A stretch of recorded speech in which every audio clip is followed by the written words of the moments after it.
گزشتہ سے پیوستہ جو جمعہ گزرا ہے آپ کے سامنے کچھ باتیں عرض کی گئی تھی۔ اللہ رب العزت نے ہمیں اور آپ کو جو دنیا میں بھیجا ہے، زندگی عطا کیا ہے، اس کے دو راستے ہیں، ایک خیر کے اور ایک شر کے۔ جو بندہ مومن خیر کے، بھلائی کے راستے کو اپناتا ہے تو وہ جنت کے راستے پہ گامزن ہو جاتا ہے، چل پڑتا ہے، اور جو بھلائی اور خیر کے راستے کو، اچھائی والے راستے کو چھوڑ کر شر اور برائی کے راستے کو اپناتا ہے تو گویا کہ وہ جنت سے دور ہوتے ہوتے جہنم کے قریب تک پہنچ جاتا ہے۔ بات یہ بتائی گئی تھی کہ جو کلمہ لا الہ الا اللہ کا اقرار کرتا ہے اور من کان آخر کلامہ لا الہ الا اللہ، اور اسی پر اس کی موت ہو جاتی ہے اور کلمہ توحید کے تقاضے کو اپناتا ہے اور اس کے مطابق زندگی گزارتا ہے، تو ایسے بندوں کے لیے خوشخبری بتائی گئی ہے تو اسے جنت میں داخلہ نصیب ہوگا۔ اسی طریقے سے یہ بات بتائی گئی تھی کہ جو وضو بنائے اور وضو کے شروع میں بسم اللہ پڑھے، مکمل اور کامل وضو بنائے، اس کے بعد اشہد ان لا الہ الا اللہ واشہد ان محمدا عبدہ ورسولہ، جو اس کو اس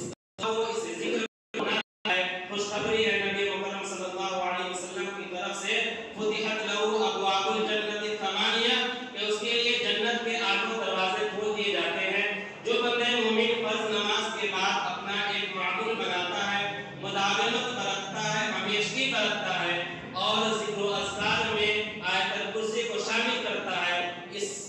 عمل کی وجہ سے اللہ کے نبی نے کہا جو اس کو اپناتا ہے، ادھر اس موت ہوگی، ادھر فرشتے جنت کے دروازے پر اس کے انتظار میں کھڑے ہوں گے۔ چار چیزیں یہ بھی بتائی گئی تھی، کثرت سے سلام کرنا اور صلہ رحمی کرنا، دوسرے کو کھانا کھلانا اور تہجد کی نماز قائم کرنا، یہ عمل ہے جس کے بارے میں اللہ کے نبی صلی اللہ علیہ وسلم نے خوشخبری بتائی ہے کہ ایسے بندے مومن کو جو ایمان لانے کے بعد اپنے ایمان کی حفاظت کرتے ہوئے زندگی گزارتا ہے، فرائض کا پابند ہوتا ہے اور معاملات میں اچھا ہوتا ہے، تو اس کے لیے خوشخبری ہے۔ اسی ضمن میں اور مزید باتیں آپ کے سامنے رکھنے کی کوشش کروں گا۔ اللہ رب العالمین سے دعا ہے کہ بارے ہمیں حق سچ کہنے کی توفیق عنایت فرمائے، ہم سبوں کو اس کے عمل کی توفیق عنایت فرمائے، آمین۔ نبی مکرم صلی اللہ علیہ وسلم ایک مرتبہ اپنے صحابہ کے بیچ بیٹھے تھے اور کچھ یوں گویا ہوئے کہ کل قیامت کے روز 70,000 افراد ایسے ہوں گے جو بغیر حساب و کتاب کے جنت میں داخل ہوں گے۔ نبی علیہ السلام کا اتنا کہنا اور فرمانا تھا، آپ وہاں مسجد سے اٹھ کر اپنے حجرے میں چلے گئے، یعنی اپنے کمرے میں چلے گئے۔ اس کے بعد جو صحابہ وہاں موجود تھے آپس میں یہ کہنے لگے، ان میں وہ لوگ ہو سکتے ہیں جو پہلے ایمان لائے ہیں، یا ان میں وہ لوگ ہو سکتے ہیں جو ایمان لائے اور پہلے کی زندگی بھی پائے، بعد والے بھی پائے، الغرض ان کے بیچ طرح طرح کی باتیں ہونے لگی۔ اتنے میں نبی مکرم صلی اللہ علیہ وسلم پھر واپس مسجد تشریف لاتے ہیں اور ان لوگوں کے بیچ آ کر یہ اپنا ارشاد فرماتے ہیں، بتاتے ہیں کہ 70,000 ایسے افراد ہوں گے، سن لو ان کی خوشخبری ہے ان لوگوں کے لیے، ان لوگوں کا ٹھکانہ جنت ہے۔ کون؟ اللہ کے نبی صلی اللہ علیہ وسلم نے کہا ولا یسترقون، کہ وہ لوگ جو جھاڑ پھونک نہیں کرتے ہوں گے، ولا یتطیرون، اور جو بدشگونی نہیں لیتے ہوں گے، ولا یقطعون، اور جو داد کر علاج نہ کرتے ہوں گے اور نہ کرواتے ہوں گے، وعلی ربہم یتوکلون، اور وہ لوگ جو اللہ رب العالمین پر بھروسہ کرنے والے ہوں گے۔ یہ وہ افراد ہیں جن کے بارے میں اللہ کے نبی صلی اللہ علیہ وسلم نے کہا کہ یہ ایسے افراد ہیں جن کا حساب و کتاب نہیں لیا جائے گا، بلکہ اس کی موت ہوگی، آخرت کا مرحلہ شروع ہوگا اور اسے جنت کے راستے پہ بھیج دیا جائے گا، جنت میں داخل کر دیا جائے گا۔ سب سے پہلی چیز ہے، اس پہ تھوڑی سی روشنی ڈالنے کی کوشش کرتے ہیں۔ اللہ کے نبی نے کہا جو جھاڑ پھونک نہیں کرنے والے ہوں گے۔ آج ہم اپنے سماج میں اپنے عقیدے کا اپنا جب محاسبہ کرتے ہیں اور جب ہم جائزہ لیتے ہیں تو ہمیں یہ پتہ چلتا ہے کہ ایسے گنے چنے افراد آپ کو ملیں گے جو خشیت الہی کے بنا پر اس عمل سے دور ہیں، ورنہ کیا پڑھے لکھے، کیا جاہل، کیا امیر، کیا غریب، کیا مرد، کیا عورت، کیا چھوٹے، کیا بڑے، الغرض ہر فرد بشر اس میں شامل ہے۔ اس لیے اللہ کے نبی صلی اللہ علیہ وسلم نے اس دروازے کو بند کیا کہ جو لوگ ایسا کام نہیں کرتے ہیں، نہ پھونکتے ہیں نہ پھپاتے ہیں، اور بڑی آسانی کے ساتھ لوگ پانی لے کر پتہ نہیں کیا لے کر پہنچ جاتے ہیں، جب ان سے بتایا جائے، کہا جائے یہ کام غلط ہے، صحیح نہیں ہے، تو وہ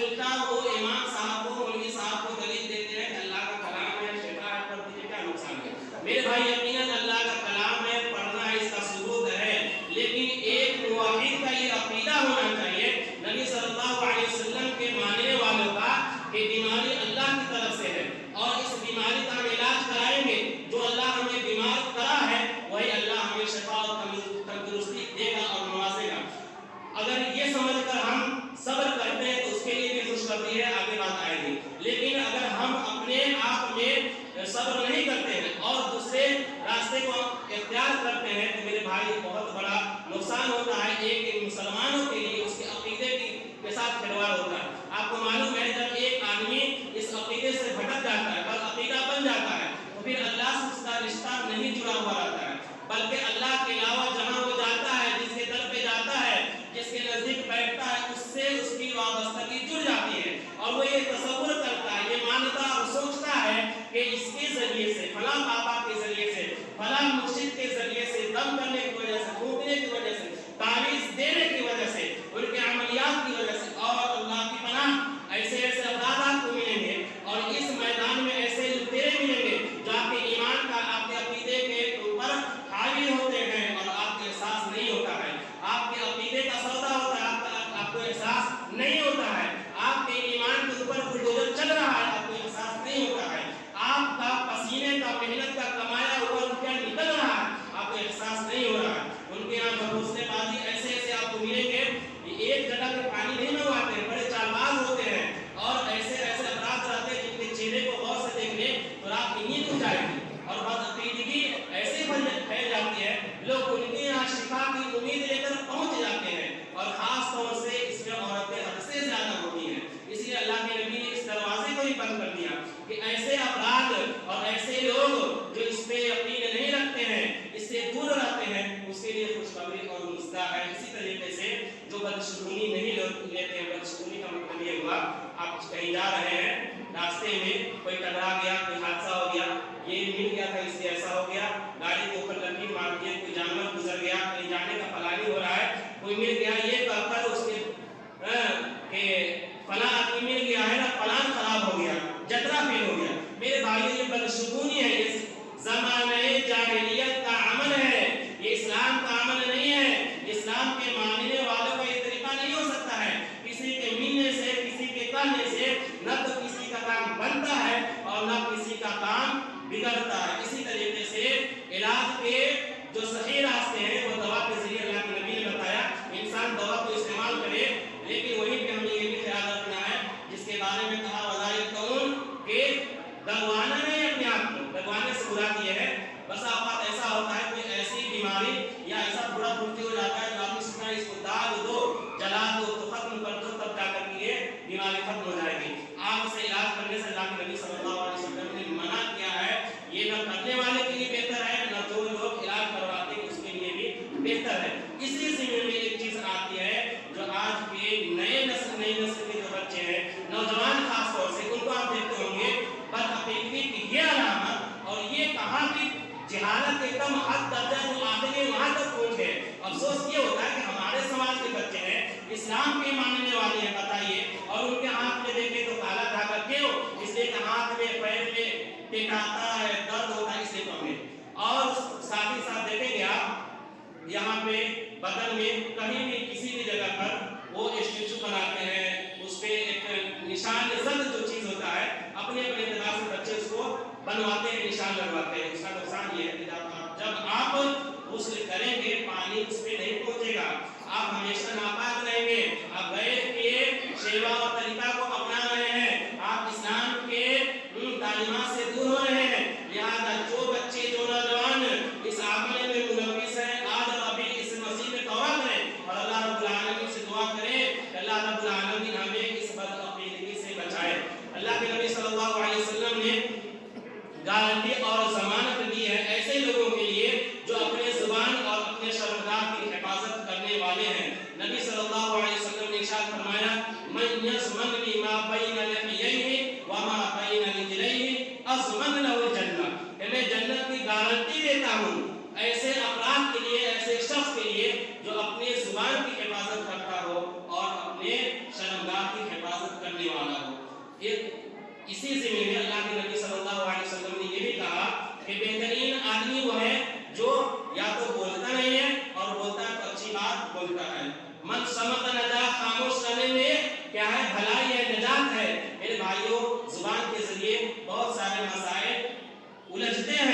زبان کے ذریعے انسان بہت سارے گناہوں کا ارتکاب کر بیٹھتا ہے، زبان کے ذریعے بہت ساری لڑائیاں روز بروز پروان چڑھتی ہیں۔ اسی لیے اللہ کے نبی صلی اللہ علیہ وسلم نے کہا اس کی تم حفاظت کی ضمانت دے دو، گارنٹی دے دو، میں تجھے جنت کی ضمانت دیتا ہوں۔ آپ سنے ہوں گے کہ نبی صلی اللہ علیہ وسلم کے بارگاہ میں ایسے دو عورتوں کا ذکر کیا گیا کہ ایک ہے جو بہت زیادہ پابند ہے، اللہ کی عبادت کرتی ہیں، تلاوت بھی کرنے والی عورت ہے، صدقہ و خیرات بھی کرنے والی ہے، لیکن اس کے پڑوسی دوسرے افراد کی زبان کی ہلاکت تیزی سے محفوظ نہیں ہے، بد زبان ہے، بد کلامی کرتی ہے۔ ایک طرف تو یہ حال ہے اور ایک طرف ایک ایسی عورت جو بہت زیادہ نماز کی پابندی نہیں کرتی، نفل نماز، بہت زیادہ صدقہ و خیرات نہیں کرتی، تلاوت کرتی ہے بہت زیادہ نہیں کرتی ہے، لیکن ہاں ایک چیز یہ ہے کہ اس کی زبان سے دوسرے افراد محفوظ ہیں، وہ بد زبانی نہیں کرتی ہیں، بد کلامی نہیں کرتی ہیں، دوسروں کو گالی بھی نہیں کرتی ہیں۔ اور اللہ کے نبی صلی اللہ علیہ وسلم آپ کا کیا فرمان ہے دونوں کے بارے میں؟ کون بہتر ہے؟ اللہ کے نبی صلی اللہ علیہ وسلم نے کہا جس کی زبان سے دوسرے لوگ محفوظ ہیں وہ بہتر ہے۔ اسی طریقے سے اللہ کے نبی یہ بھی فرمائے کہ جو اپنے شرمگاہ کی حفاظت کی ضمانت دے دے میں اسے جنت کی ضمانت دیتا ہوں۔ بہت بڑی بات ہے، ایک انسان اپنے آپ کو اپنے خواہشات کا صحیح استعمال کرے کہ اسلام کا پیغام ہے۔ اس کی تین صورتیں بنتی ہیں میرے بھائیوں، جب آپ تفسیر پڑھیں گے تو آپ کو پتہ چلے گا اس کی تین صورتیں بنتی ہیں۔ یا تو انسان رہبانیت اختیار کر لے، مطلب دین دنیا سب کو چھوڑ کر زندگی گزارنے کے لیے جنگل میں پہاڑوں پر چلا جائے، یا پھر نکاح کر کے صحیح سالم زندگی گزارے، یا پھر اسی طریقے سے تیسری صورت منہ کالا کرتا پھرتا رہے۔ تو اسلام ایک سنجیدہ مزاج ہے، اسلام سب سے بہتر سب سے اچھا نظام پیش کرتا ہے جس سے سماج میں امن اور سکون پیدا ہوتا ہے، جس سے حق تلفی نہیں ہوتی ہے، دوسروں کا حق نہیں مارا جاتا ہے۔ اسلام نے کیا حکم دیا؟ یہ نکاح کرنے کا حکم دیا جس سے خود کی بھی عزت و آبرو کی حفاظت ہوتی ہے، دوسروں کی بھی عزت و آبرو کی حفاظت ہوتی ہے۔ تو میرے بھائیوں، جو اپنے شرمگاہ کی اور اپنے زبان کی حفاظت کر لے، نبی مکرم صلی اللہ علیہ وسلم نے خوشخبری بتائی ہے ایسے نوجوانوں کے لیے خاص طور سے کہ ان کو جنت میں داخلہ نصیب ہوگا۔ اسی طریقے سے نبی اکرم صلی اللہ علیہ وسلم نے ایک احادیث کے اندر تین ایسے افراد کا تذکرہ کیا، تین ایسے لوگوں کا تذکرہ کیا کہ جو یہ کام کرتا ہے اسے جنت کے بیچوں بیچ اور جنت میں داخلہ نصیب ہوگا۔ میرے بھائیوں، آج دنیا میں گناہ کرنا بہت آسان ہے، گناہوں کا نافرمانیوں کا جال بچھا پڑا ہے۔ آپ کو یہ بات اس لیے بتائی جا رہی ہے کہ آپ اس جال سے، اس چنگل سے، اس برائی سے، اس بدعمالی سے نکلیے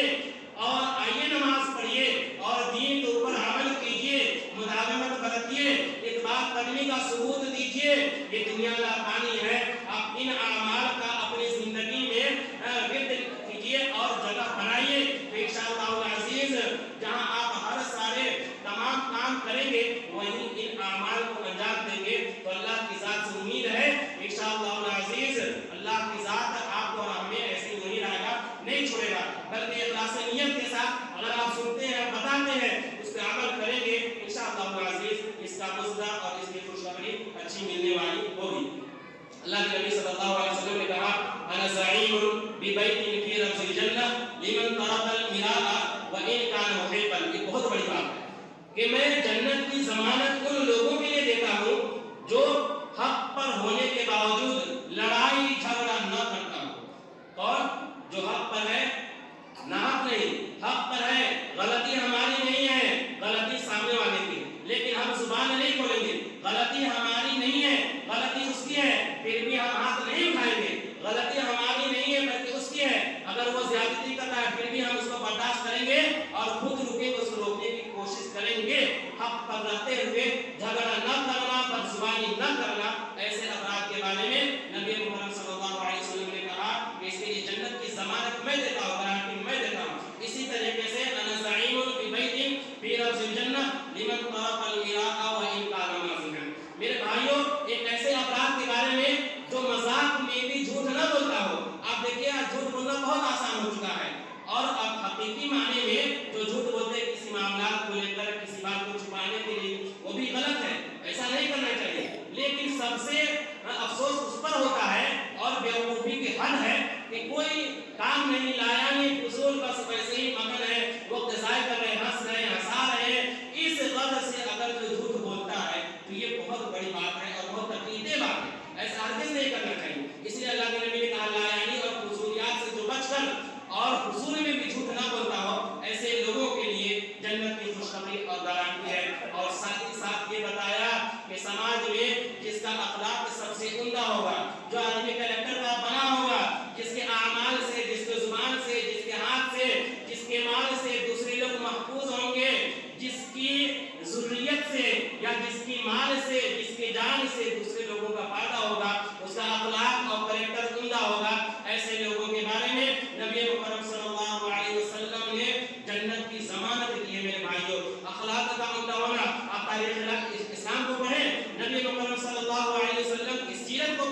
نبی صلی اللہ علیہ وسلم کا اپنوں کے ساتھ جو زندگی ہے، گھر والوں کے ساتھ، خاندان، رشتہ دار، سماج کو چھوڑیے، جو غیر ہیں، جو یہودی ہیں، جو مشرکین ہیں، جو کافر ہیں، ان کے ساتھ کتنا اچھا سلوک تھا۔ ایک مرتبہ نبی مکرم صلی اللہ علیہ وسلم